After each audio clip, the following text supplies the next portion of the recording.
Carissa. Welcome back to my channel. Today I'm going to be talking about my labor and delivery story with little G. You'll be seeing him, you can kind of see him right there. You'll be seeing him walking all around. He's up. It's not time for his nap yet, but let's just get started. So I'm going to be, reading some notes that I written down because I didn't want to forget anything, and there's a lot to tell you. Just a little bit of a background story. I had a high-risk pregnancy due to my chronic hypertension. So I had to see my OB and my maternal fetal medicine specialist throughout my whole pregnancy. But at 30 weeks, I had to see them. Okay. At 30 weeks, I had 3 appointments. I had to start doing 3 appointments a week. So I would see my OB one day, I would see the maternal fetal medicine doctor one day, and then I would have my NSTs another day. Stop! So thank goodness I was blessed enough to not have to work, because seriously, how does one do that? How does one have 3 different appointments during the week and maintain a job? It's really rough, especially when the NSTs were the appointments were centered around the hospital, so they were only offered at certain times, and it was just stressful. But thank goodness I didn't work, so it worked out. It was just annoying, I would say. The reason why I had to have those 3 appointments a week is because they saw a small bowel. What is it? Oops, sorry. Small bowel atresia, and I guess that's like just an obstruction in one of his intestines or both of his intestines, and so they were concerned about it. They also said that it could go away on its own, but they just really wanted to keep an eye on it. So that's the main reason, on top of my hypertension, but that was the main reason for me having those 3 appointments for 8 weeks, because I had him at 38 weeks. Okay, so that's just a little bit of a background. So at 36 weeks, the middle of September, around September 15th, my blood pressure and swelling started to go haywire. And for a while, they had finally maintained my blood pressure and got it stable, basically, where I wasn't having any episodes. And so when it started to go haywire, they were really concerned that I was starting to develop preeclampsia, especially because I had protein in my urine, but it was so low. But the doctor still was concerned. So at that point, he told me that he wanted to induce me the next week, September 23rd. And I literally I could not even say anything. I was in shock. And I think I was in shock because nothing was done. I had not washed any of the baby's clothes, burp cloths, anything. Anything from the baby shower was not washed. Everything was still in boxes. The crib, the diaper changing table.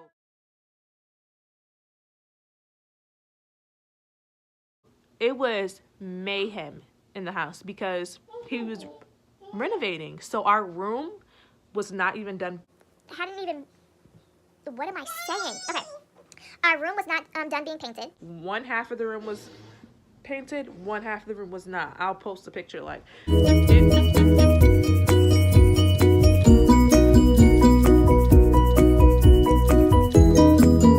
at least the floors were done. So that was something, but as you'll see in the picture, there was no furniture in our room whatsoever. And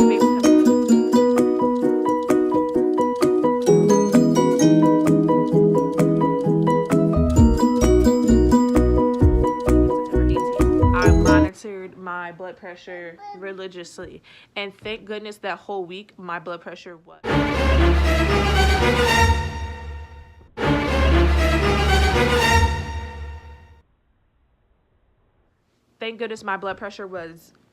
perfect. Not perfect, but perfect for me.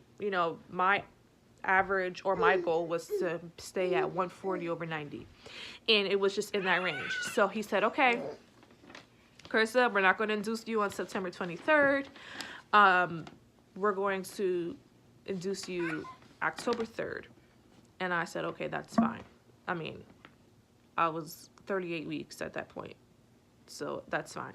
So I go in on October 3rd at 2 a.m. to the hospital, check in. And I think I have like a little snippet of my room, my delivery room. I went straight to the delivery room.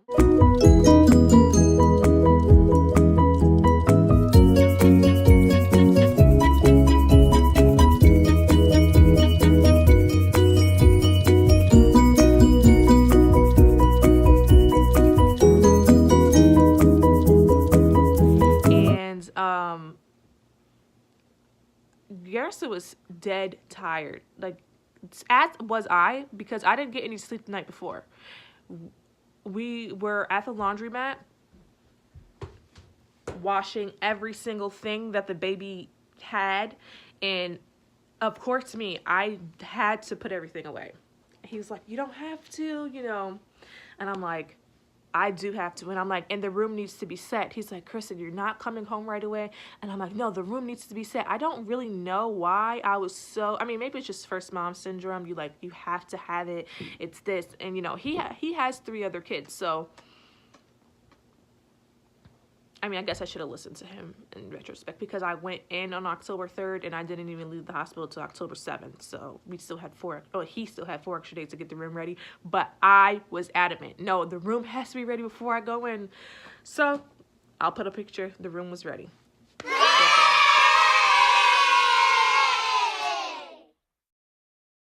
So anyway, back to what I was saying. So get to the hospital at 2 a.m. They hook me up. They do the IV. And I get my first round of Cytotec.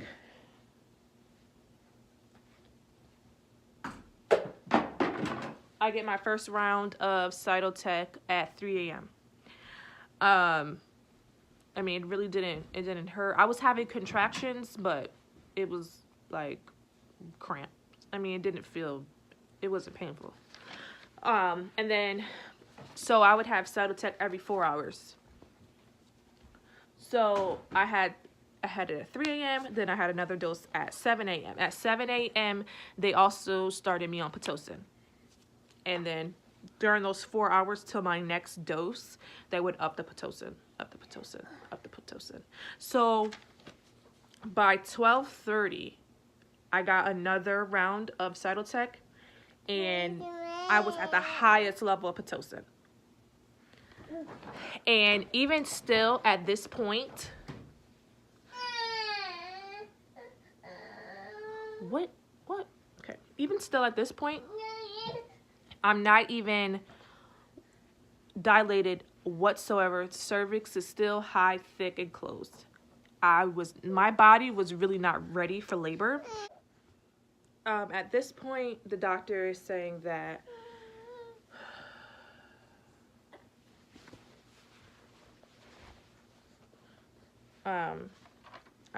where was I? What? Okay. So during this time that I'm on my after I'm on my 3rd round of Cytotec and I'm on the highest dose of Pitocin, I am having contractions crazy and I'm not getting any sleep. So I was really uncomfortable, but I didn't want any pain medicine. I wanted to, or an epidural, so I just kind of wanted to ride it out. But the contractions were back to back to back to back to back to back to back to back. So I think at that point I did get pain medicine. I forgot what it's called, but I could not walk. I was not allowed. I had to have monitor walking, and I could only go to the bathroom, and that's it. But even before, I'm not sure why, but even before I got that medicine, I was a fall risk. I actually never asked why. I don't know why. So I was not able to walk around the hospital anyway. But if I was, I would not be able to because of the pain medicine that I got. And it just dulled the pain. I still felt everything, but it wasn't as intense. So it was good. And then 4 p.m., they tried to insert a Foley balloon catheter, and I really don't remember the exact, medical terminology or explanation for it, but basically they insert this balloon, they fill it with saline. They insert this balloon into your cervix or your whatever. I don't even know. But anyway, look it up. Foley balloon catheter. They insert that. Oh no, they tried to insert the Foley balloon catheter, and because I was not even 1 centimeter dilated, they couldn't get it in. So that was a no-go. And then around 4:30, the contractions are back to back to back to back, and the baby's heart rate was dropping because he wasn't getting any time to take a breath. I guess each time you have a contraction, the baby stops breathing or something like that they explained. So he wasn't able to catch a breath, so his heart rate was dropping. And so they had to turn down my Pitocin, and I had to wear an oxygen mask for about an hour and a half, and then his heart rate started to come back up and level off, and then he was good. But I still was not dilated. At 7 p.m., they gave me another round of Cytotec. And thank goodness I was 1 centimeter dilated and 20% effaced. That was it. That was it. At 3, so now we're that night, I would say that night I did not get much sleep just because I was on my 4th round of Cytotec and I could not get any sleep. At 3:30 a.m. on October 4th, I got my 5th dose. Okay, there we go. I got my 5th dose of Cytotec. And then at 7 a.m., they inserted the Foley balloon catheter. They only needed 1 centimeter to get it in, but there was nobody there, or I think the doctor wanted his best resident to do it or something like that. So that happened at 7 a.m. They inserted the Foley balloon catheter. At this point, I'm still really, really uncomfortable, and I get another dose of pain medicine, and it helps. So it dulled the pain enough to come back under my threshold, back into my threshold that I can handle. So it was good. So I still wasn't getting sleep. I was sleeping in maybe 30-minute intervals, and it was a very, very light sleep. But my body I could feel my body starting to get really overly tired. So at 12 p.m., the balloon deflated. So I guess it did what it was supposed to do, and my cervix dilated to 3 centimeters. And I remember feeling like, oh my goodness. Now this is 12 p.m. the next day. So this is over 36 hours. Okay?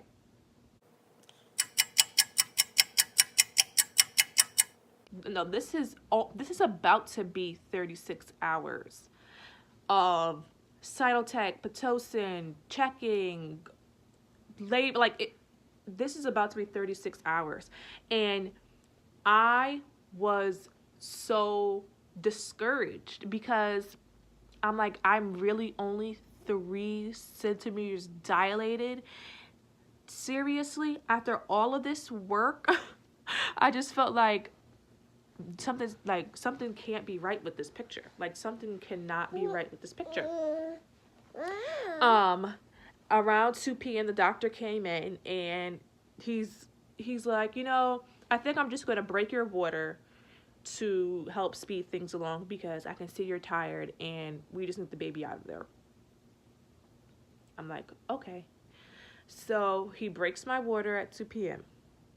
and the the contractions really started to kick in. But I feel like these contractions were contractions, and it was so painful. But I was still on Pitocin. They amped me back up to the highest to the highest level. So I'm still having contractions, but it's not, back to back to back to back. It's like rest period of like maybe 10 minutes or something like that. And so he checks me again around 4 p.m. and I had no progress. 5 p.m. my blood pressure spiked to a crazy high level, like 200 over 100 and something. And my temperature spiked as well. It's like 104, 103 or something ridiculous. And I just remember all of these doctors, nurses, residents swarming into the room. And I was like in a daze because of all the pain that I was in. And I'm like, what's happening? Is the baby coming? What's wrong? What's wrong? What's wrong? They're like, no, it's you. It was so high there, and people are like, oh, get the magnesium for her to protect her brain. You have to give her this. You need to give her that. She needs antibiotics. She probably has an infection. Oh my gosh. And I remember my mom, she was up the whole time. She was up. Garrison was in and out of sleep. Again, he's dead tired, and he had to go to work, and then he came back, and so it was rough for him. He was having a rough time too. And he was like, wakes up, and he's like, oh, the baby's coming. They're like, no, she's at risk for a stroke. And he's like, what? Looking back, his facial expressions and his just reactions were so funny. Were just so funny. He's like, what? A stroke? And I remember panicking. I'm like, do we need to have a C-section? They're like, no, we just have to get your blood pressure down. We just need to get your blood pressure down. So that's at like 5 o'clock. They get my blood pressure down. I have the antibiotics, and the scare is over. Okay, everything was okay. I mean, as okay as it can be at that point. I would say between 6 to 7 p.m. I am defeated. I am exhausted. Is not even the word to describe what the hell was happening to me. I could have fell asleep with my eyes wide open, and the contractions were so intense and so painful, and I was still on the highest dosage of Pitocin, and I just felt like, oh my goodness, and I could no longer breathe through my contractions. I was tensing up, and the nurses were talking to me about just getting an epidural to give my body a rest, and how basically you don't get a trophy for doing it naturally. You don't get a trophy for not doing it naturally. Nobody gets a trophy. The trophy is your baby coming out healthy. That's the trophy. So I wanted to stick to my guns. I'm like, no, I don't want an epidural. And they were basically telling me, you are not going to progress in your labor because you are tensing up. You're not letting the baby drop. And I'm like, okay, fine. They checked me. I was 6 centimeters. So I got the epidural at 6 centimeters. That's around 7 p.m. I get the epidural. And fun fact, I don't know if they never told me or if I just never remembered. I never pressed the button after that. So that's 7 p.m. I had the epidural, and I never pressed the button ever again. So by the time I was pushing, I felt everything. Anyway, so 7 p.m. that night, I get the epidural, and I'm thinking, if I get some relief, maybe I'll be able to go to sleep. No. The answer is hell no. 8 p.m., I probably slept for an hour. 8 p.m., I'm being woken up. Carissa, you have to wake up. The baby's heart rate's dropping. We need to turn you. We need to move you. He doesn't like this position. I'm thinking, okay, it's just that position. 5 minutes later, he doesn't like this position. Oh, this baby, this, blah, blah, blah. Change me to this side. Put a pillow over here. Put my legs this way. And it was every 5 minutes his heart rate was dropping because he did not like the position that I was in or whatever. And that happened for an hour, so probably until 9 o'clock. And the doctor comes in and he says, okay, if this is still happening by 10 o'clock, we're going to do a C-section. And at that point, I'm like, okay, I can hold on. Come on, baby. Just, no, you know, like, hold on. Hold on. You know, do not, stop letting your heart rate drop. I mean, I was just like, oh, come on. I don't want a C-section. I've made it this far. I've made it this far. So for that whole entire hour, yes, I was being moved. I was being moved the entire hour. And so 10 p.m. rolls around, and he says, okay, this is still happening by 11 p.m. We'll do a C-section. And I'm like, okay. But I'm starting to get agitated because, again, no sleep. It's not even exaggeration. I'm telling you, every 5 minutes, they were coming in to move me. And I was just like, oh my gosh. And so when he came in at midnight and the words out of his mouth was not, we are going to take you to have a C-section. I was like, no, you said we're going to have a C-section. Let's go. His heart rate is dropping for a reason. And I remember my mom and Garrison both looked at me like, Carissa, don't give up. Don't give up. Don't give up. I'm like, I don't understand. Is something happening? What's wrong? Like, why are you saying if this is happening, then we're going to have a C-section, but then you're changing your mind? He was like, okay, if you want to have a C-section, we can go. And these two nurses, love them to death. Praise God. Like, I even wrote, I wrote letters back of like just up the utmost praise for them, because I need to thank them 1,000 thank yous for this. They were encouraging me and talking to the doctor, basically like, she got this. She's a first-time mom. She's young. The baby is not in critical condition.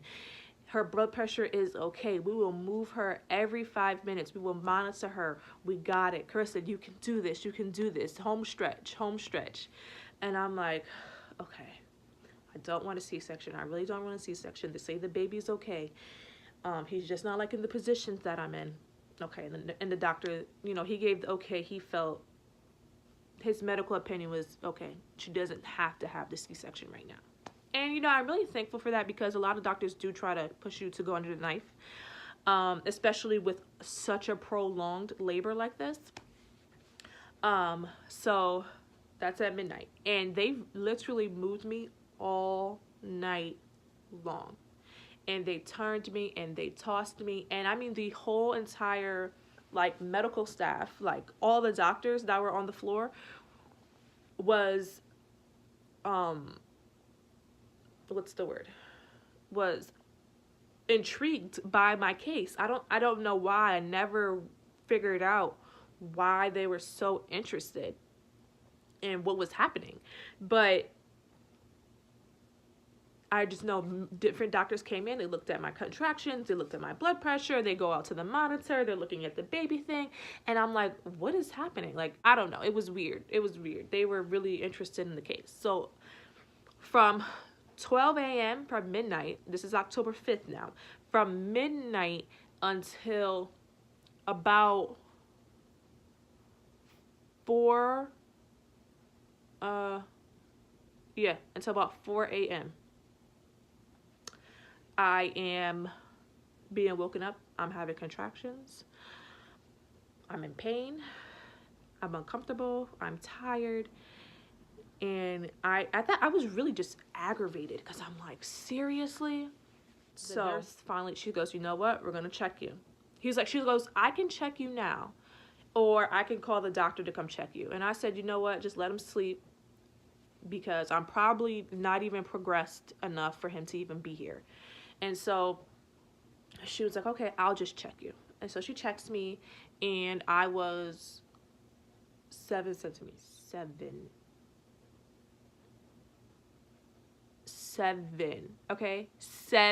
centimeters dilated. That's it.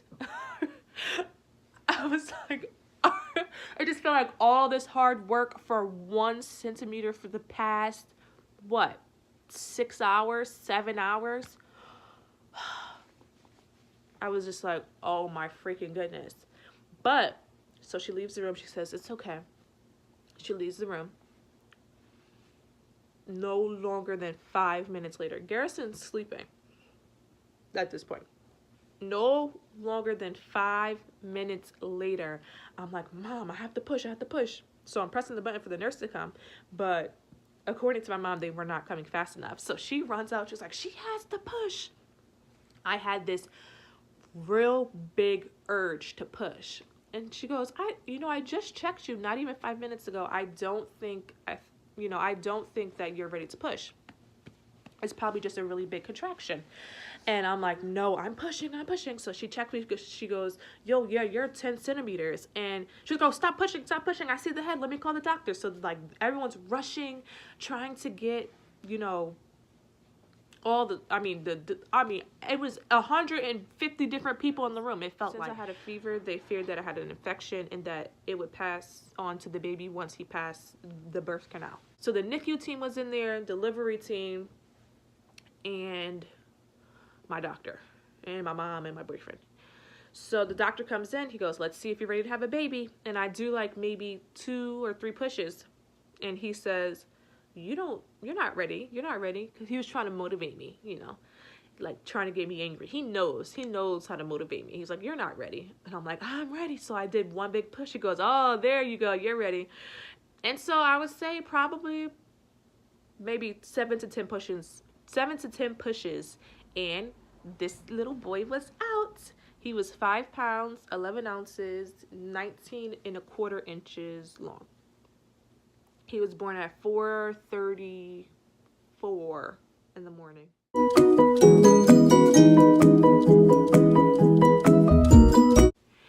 And one thing that I did not know until way after, because my mom and my boyfriend never told me, is that when he came out, the cord was wrapped around his neck 2 or 3 times. And that was actually the reason why when I was in certain positions, his heart rate would drop, because it was tugging on his neck. So I felt like, oh my gosh, we were playing with fire. And that's a whole nother, like, I felt like, oh, I was so lucky, but never again. If his heart rate is dropping, or the next baby I have, cut me open, because you just never know. You just never know. We were really lucky that time. We were really blessed. So anyway, I remember he comes out, he's crying, he's perfect, he's perfectly healthy, and then this lady takes him, and my doctor was like, no, give him to mom. He's going to the NICU for precaution. He's perfectly fine. He's healthy. Let her have some time with him. So I probably had like 5 minutes, which was more than I would have ever got if the doctor ever spoke up. And I thank God for that. And G was able to hold him for a couple of minutes. My mom wasn't able to hold him, which sucked. I hurt her feelings. But my mom was not able to hold him. And then they take him to the NICU, and I did not tear, but he wanted to give me 1 stitch. I guess it was like a little, I don't know. He just wanted to give me 1 stitch. So. But I did not tear. I did not poop on the table, which I was really nervous about. But in the beginning, when I went on October 3rd, I was nervous about pooping on the table. Okay, 2 days later, I didn't care what came out of me as long as he came out. I was so tired. And I remember as the doctor was giving me 1 stitch, this one nurse, she was so sweet. She says, I'm going to go ahead and push the epidural button for you. I'm like, thank you. Because at this point, it's been like 10 hours that what? It's been 10 hours since I got the epidural and I never pressed the button. So I felt everything. And yeah, it was a rough roller coaster, but the best thing that came out of it is that he did not develop an infection. He did not have a fever, but he did have to stay in the NICU for October 5th, for 3 days. He had to stay in the NICU for 3 days. And thank goodness they included the day that he was actually born, because it was so early in the morning. Otherwise, it would have had to be the 6th, the 7th, and the 8th, if that makes sense.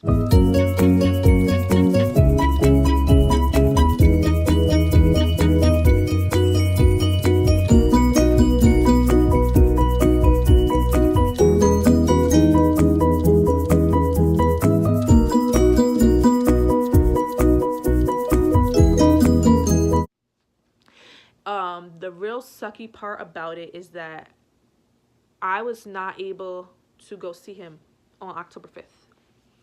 I had to wait 24 hours until my fever went away. So I wasn't able to see him until the next morning. So October 6th morning. But I could not see him then either because of the magnesium. I had to finish the drip that I had. And so later on that afternoon, I got to see him.